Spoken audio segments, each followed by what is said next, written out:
Roy Jones Jr. says only one heavyweight world champion beats prime Lennox Lewis.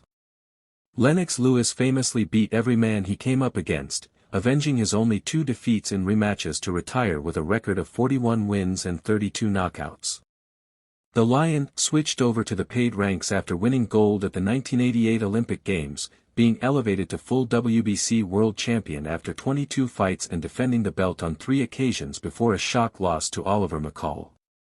Lewis won the belt back in a rematch 3 years later and became undisputed champion in 1999 against Evander Holyfield. He was, until last year when Alexander Usyk beat Tyson Fury, the last man to hold all available heavyweight titles. His second loss came in 2001 to Hazem Rahman, but Lewis would take an immediate rematch and stop The Rock in 4 rounds. He beat Mike Tyson and Vitaly Klitschko before retiring in 2003. Many regard the big punching Brit as the best heavyweight in history, and Roy Jones Jr. seemed to come close to agreeing when predicting bouts with male sport boxing. Jones said Lewis beats prime Mike Tyson, Joe Frazier, George Foreman and Vladimir Klitschko.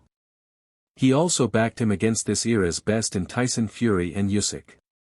However, the one man he picked over the Lion was Muhammad Ali.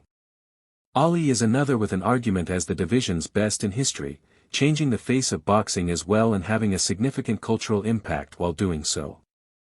With famous victories against the likes of Sonny Liston, Joe Frazier and George Foreman, the dancing heavyweight from Louisville, Kentucky is synonymous with the sport. Like Lewis, Ali avenged all his defeats in rematches until he was bested by Larry Holmes and Trevor Berbick at the end of his career, a time that most agree he should no longer have been competing due to worsening health. A fight against Lewis likely takes the #1 spot for fantasy bouts in the heavyweight division, and fans will forever wonder how Ali's unorthodox movement and intelligence would stack up against the strength and excellent fundamentals of Lewis, who holds the greatest in high regard and was a pallbearer at his funeral in 2016.